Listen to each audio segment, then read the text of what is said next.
تبارك الذي نزل الفرقان على عبده ليكون للعالمين نذيرا. بسم الله الرحمن الرحيم. الف لام میم. احسب الناس ان يتركوا ان يقولوا آمنا وهم لا يفتنون وَلَقَدْ فَتَنَّا الَّذِينَ مِنْ قَبْلِهِمْ فَلَيَعْلَمَنَّ اللَّهُ الَّذِينَ صَدَقُوا وَلَيَعْلَمَنَّ اللَّهُ الْكَاذِبِينَ. سورہ عنکبوت میں اللہ رب العزت فرماتا ہے الف لام میم. کیا لوگوں نے یہ گمان کر لیا ہے کہ وہ اسی طرح چھوڑ دیے جائیں گے کہ وہ صرف اتنا کہہ دیں کہ ہم اللہ تعالیٰ پر ایمان لے آئے اور ان کی آزمائش نہیں کی جائے گی، جبکہ در حقیقت ان سے پہلے جتنی بھی امتیں گزری ہیں ہم نے ان سب کی خوب آزمائش کی، اور پھر اللہ رب العزت نے ان لوگوں میں سے ان لوگوں کو جان لیا کہ جو لوگ سچے دل سے ایمان لائے تھے اور اپنے ایمان کے دعوے میں کھرے ثابت ہوئے، اور اسی آزمائش کے ذریعے سے اللہ رب العالمین نے ان لوگوں کو بھی جان لیا جو صرف اوپری طور پر ایمان لائے تھے، دل سے ایمان نہیں لائے تھے. اس آیت میں اللہ رب العزت نے مومنین کو مخاطب کیا ہے اور انہیں ہوشیار رہنے کو کہا ہے کہ صرف ایمان لانے سے کام نہیں چلے گا، یا صرف یہ کہہ دینے سے کہ اللہ رب العالمین ایک ہے اور محمد صلی اللہ علیہ وسلم اس کے رسول ہیں، بلکہ ایمان لانے کے بعد اصل ذمہ داری اس کے بعد شروع ہوگی کہ جب اللہ کے دین کا کام کیا جائے گا، اس کے دین کے لیے جہاد کیا جائے گا، اس کے دین کے لیے تبلیغ کی جائے گی، اس کی سربلندی کے لیے کام کیا جائے گا. اور جب اس کٹھن راستے سے یہ مسلمین گزریں گے تو اللہ رب العالمین اس راستے میں ان کی آزمائش بھی کرے گا، ان کی جانچ پڑتال بھی کرے گا، تاکہ اللہ تعالیٰ یہ بات بھی جان دے کہ ان میں سے کون لوگ در حقیقت اللہ رب العالمین پر ایمان رکھتے ہیں اور سچے دل سے ایمان لائے ہیں، اور کون لوگ صرف اوپری طور پر ایمان لائے ہیں. یہ دین اللہ رب العالمین کا ہے، اور اللہ تعالیٰ جس سے چاہتا ہے اس دین کا کام دیتا رہتا ہے، اور جو اس کے نیک بندے ہیں ان کی آزمائش بھی کرتا رہتا ہے. اور جب یہ آزمائشیں آتی ہیں تو اس کا مقصد یہ ہوتا ہے کہ اللہ رب العالمین یہ دیکھے کہ کون اس کے دین پر استقامت رکھتا ہے، اس پر قائم رہتا ہے، اور کون اللہ تعالیٰ کے دین کو چھوڑ کر چلا جاتا ہے. اللہ رب العالمین فرماتا ہے وَلَنَبْلُوَنَّكُمْ حَتَّى نَعْلَمُ الْمُجَاهِدِينَ مِنْكُمْ وَصَبْرًا، کہ ہم ضرور بضرور تمہاری آزمائش کریں گے یہاں تک کہ ہم یہ بات جان لیں کہ تم میں سے کون اللہ تعالیٰ کے راستے میں جہاد کرنے والا ہے اور کون ان آزمائشوں پہ جو مصیبتیں آتی ہیں اس پر صبر کرنے والا ہے. کیونکہ اللہ رب العالمین نے جب اس بھری دنیا میں ان مسلمین کو چنا ہے تو پھر اللہ رب العالمین یہ چاہتا بھی ہے کہ اس کے دین کا کام اسی کی جماعت کرے جو کہ مسلمین کی جماعت ہے. اور جب ہم ایمان لے کر آتے ہیں، اپنے آپ کو مسلم کہتے ہیں، تو اس کے بعد ہم پر یہ حق بنتا ہے، ہم پر یہ فرض ہوتا ہے کہ ہم اس کے دین کی تبلیغ کریں، اس کے لیے جہاد کریں. اور اگر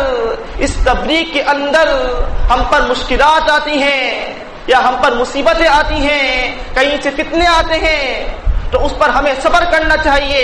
اس آزمائش پر پورا اترنا چاہیے، یہ سوچ کر کہ اللہ رب العالمین ہماری جانچ پڑتال کر رہا ہے، کیونکہ اس سے پہلے جتنے بھی لوگ گزرے ہیں اللہ تعالیٰ ان کی اسی طرح آزمائش کرتا رہا ہے۔ اللہ رب العزت فرماتا ہے ام حسبتم ان تدخلوا الجنة ولما يأتكم مثل الذين خلوا من قبلكم مستهم البأساء والضراء وزلزلوا، کیا تم لوگوں نے یہ گمان کر لیا ہے، کیا لوگ یہ سمجھ بیٹھے ہیں کہ وہ اسی طرح جنت میں داخل کر دیے جائیں گے، اور حالانکہ ابھی تک تو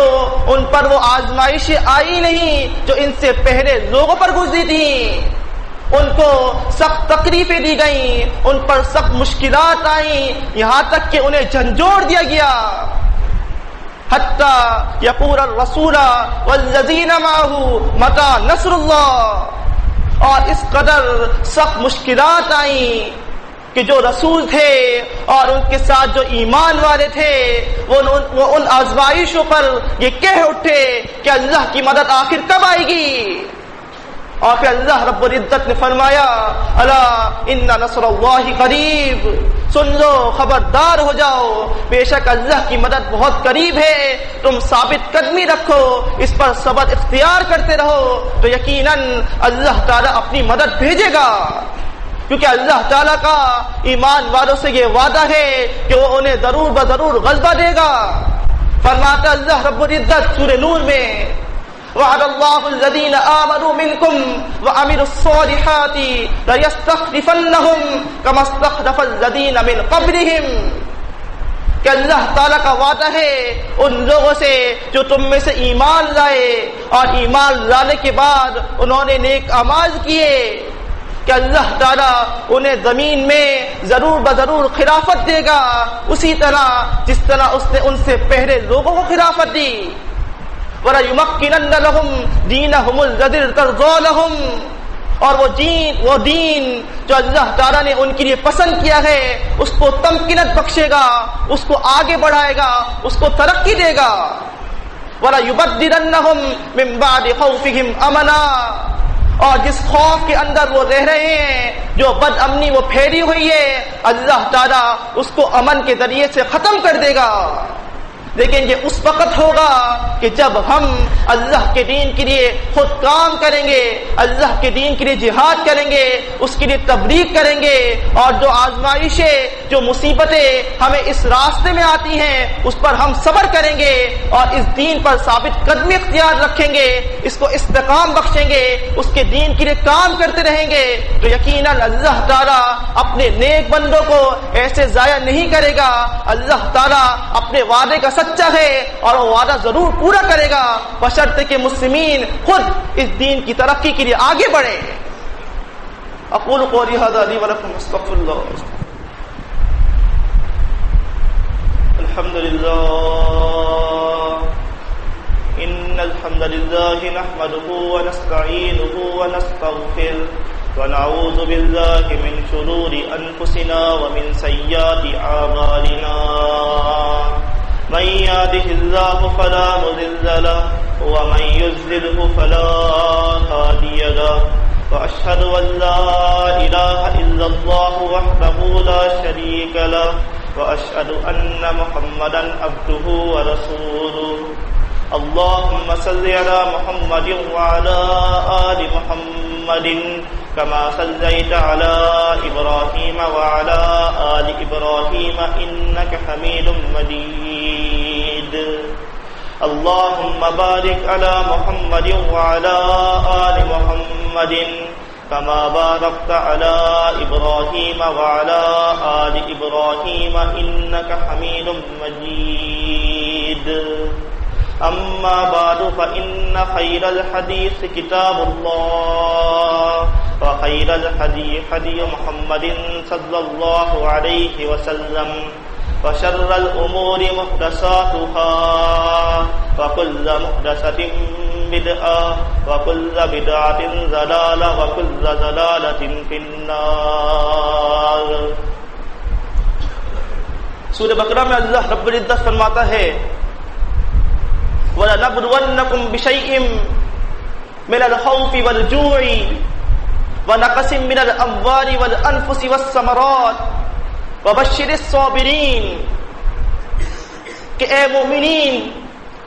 ہم تمہاری ضرور بضرور آزمائش کریں گے، خوف کے ذریعے سے بھی، بھوک کے ذریعے سے بھی، جانوں اور پھلوں کے نقصانات سے بھی، اور جو لوگ ان آزمائشوں پر صبر کرتے رہے تو اے رسول صلی اللہ علیہ وسلم آپ انہیں بشارت سنا دیجئے۔ یہ آزمائشیں تو ہمارے ساتھ ہوئی ہی نہیں، یہ آزمائشیں تو نبی صلی اللہ علیہ وسلم اور ان کے اصحاب کے ساتھ ہوئیں، اور اتنی کٹھن آزمائشوں کے بعد بھی وہ اپنے دین پر قائم رہے۔ ان کی خوف سے بھی آزمائش کی گئی، ہر وقت جان کا خطرہ رہتا تھا، جنگ کا خطرہ رہتا تھا کہ کہیں کوئی دشمن ہم پر حملہ نہ کر دے۔ بھوک سے بھی آزمائش ہوئی، یہاں تک کہ 3 دن تک گھر میں چولہا نہیں جلتا تھا۔ حضرت جابر رضی اللہ تعالیٰ عنہ کہتے ہیں کہ میں نے خود جنگ خندق کے موقع پر رسول اللہ صلی اللہ علیہ وسلم کو دیکھا۔ صحیح بخاری کی حدیث ہے، رأیت النبی صلی اللہ علیہ وسلم خصما شدیدا، میں نے آپ کو سخت بھوک کی حالت میں دیکھا کہ جب نبی بھی بھوکے ہوں، ان کے ساتھی بھی بھوکے ہوں، اور اس کے باوجود وہ اس دین پر قائم رہیں، تو یقیناً ان کا یہ حق بنتا ہے کہ ان کے آگے رضی اللہ عنہم ورضوا عنہ لگے۔ اور صرف یہی آزمائشیں نہیں، اس کے بعد ان کی جانوں کی بھی آزمائشیں ہوئیں۔ انہوں نے اپنے بیٹوں کے، اپنے باپ کے، اپنے بھائیوں کی جانوں کے نذرانے پیش کیے، اور جب کبھی اللہ کے رسول نے انہیں پکارا تو انہوں نے لبیک کہا اور اللہ کے دین کے لیے آگے آئے، اس کے لیے جہاد کیا، کبھی بھی اس سے منہ نہیں موڑا۔ جب انہیں حکم دیا گیا، جب وہ اپنے شہر مکہ میں تھے کہ یہاں سے ہجرت کر کر مدینہ چلے جاؤ، تو کسی شخص نے اس پر کوئی اعتراض نہیں کیا۔ وہ یہ کہہ سکتے تھے، اے اللہ کے رسول صلی اللہ علیہ وسلم، آپ ہمیں کس چیز کا حکم دے رہے ہیں؟ ہم اپنا ملک چھوڑ جائیں، اپنا شہر چھوڑ جائیں، اپنا گھر چھوڑ جائیں، اپنی جائیداد چھوڑ جائیں، حتیٰ کہ اپنی بیوی اور بچوں کو بھی چھوڑ گئے، سب کچھ اللہ کے نام پر قربان کر دیا۔ یہ وہ چیزیں تھیں جس پر وہ پورا اترے، اس کے بعد کہیں جا کر اللہ تعالیٰ نے انہیں پوری دنیا پر غلبہ دیا۔ اگر ہم صرف ایمان لا کر مسلم بن کر یہ چاہتے ہیں کہ ہم اپنے دین کو ترقی دیں تو یہ بالکل ممکن نہیں۔ اس دین کے راستے میں، اس تبلیغ کے راستے میں ہمیں جہاد کرنا ہوگا، اپنے مال سے بھی، اپنی جان سے بھی۔ اور اس کے بعد کہیں جا کر اگر ہم پر کوئی آزمائش بھی آتی ہے تو اللہ رب العالمین نے فرمایا، الذین اذا اصابتهم مصیبۃ قالوا ان للہ وانا الیہ راجعون۔ یہ وہ لوگ ہیں کہ جب ان پر کوئی مصیبت پہنچتی ہے تو وہ اس پر ناشکری کے کلمات نہیں کہتے،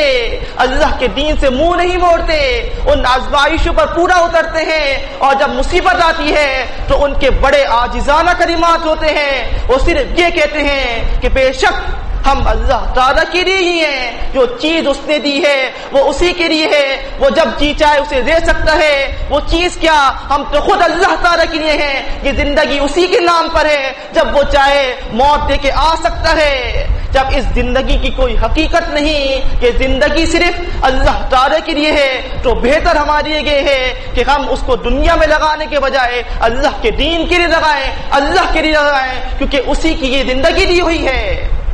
اور وہ صرف یہ کہہ دیتے ہیں کہ ہم اللہ تعالیٰ ہی کے لیے ہیں اور ہمیں اسی کی طرف لوٹ کر جانا ہے۔ اور جب یہ عاجزانہ کلمات وہ کہتے ہیں اور ان مصیبتوں اور آزمائشوں پر پورا اترتے ہیں تو پھر اللہ تعالیٰ نے ان کے لیے رحمت بھی رکھی ہے اور فرمایا، اولئک علیہم صلوات من ربہم ورحمہ واولئک هم المفلحون۔ در حقیقت یہی لوگ ہیں کہ جن پر ان کے رب کی طرف سے رحمت ہے اور فضیلت ہے، اور در حقیقت یہی لوگ ہیں جو اللہ تعالیٰ کے یہاں فلاح پانے والے ہیں۔ ہمیں اپنے آپ کو دیکھنا ہوگا، اپنا محاسبہ کرنا ہوگا کہ ہم صرف مسلم بن کر کیا رہے ہیں۔ ہم جب مسلم بنے ہیں تو اس پر ہمارا حق بنتا ہے کہ ہم اسلام کی تبلیغ کریں، اس کے لیے اپنا جان قربان اپنی جان اور مال سب قربان کر دیں، اس کے لیے جہاد کریں، اگر مشکل یا مصیبت آتی ہے تو صرف اللہ تعالیٰ پر بھروسہ رکھیں۔ اللہ رب العالمین فرماتا ہے ان الذین قالوا ربنا اللہ ثم استقاموا تتنزل علیہم الملائکۃ الا تخافوا ولا تحزنوا، کہ بے شک جو لوگ ایمان لاتے ہیں اور جب وہ یہ کہتے ہیں کہ ہمارا رب تو صرف اللہ تعالیٰ ہے، اور پھر اس کلمہ پر ڈٹ جاتے ہیں، اس پر استقامت رکھتے ہیں، جب کوئی مصیبت آتی ہے تو اللہ تعالیٰ پر توکل کرتے ہیں، اسی پر بھروسہ کرتے ہیں، تو پھر ان پر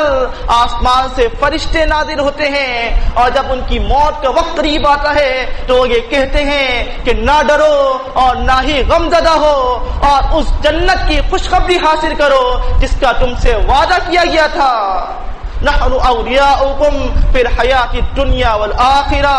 ہم ہی تھے جو دنیا کی زندگی میں بھی تمہارے دوست تھے اور آخرت میں بھی ہیں۔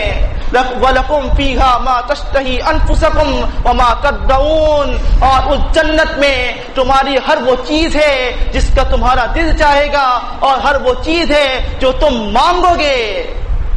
نُزُلًا مِّن غَفُورٍ رَحِيمٍ، اور یہ اللہ جو بڑا غفور اور رحیم ہے اس کی طرف سے تمہارے لیے مہمان نوازی ہے۔ جب ہمارے یہاں کوئی مہمان آتا ہے تو ہم اس کے لیے تمام کسر پوری کر دیتے ہیں، اور جب ہم خود اللہ تعالیٰ کے ہاں مہمان بن کر جائیں گے تو اس کی مہمان نوازی کی بات ہی اور ہوگی، مگر یہ اس وقت ہوگا کہ جب ہم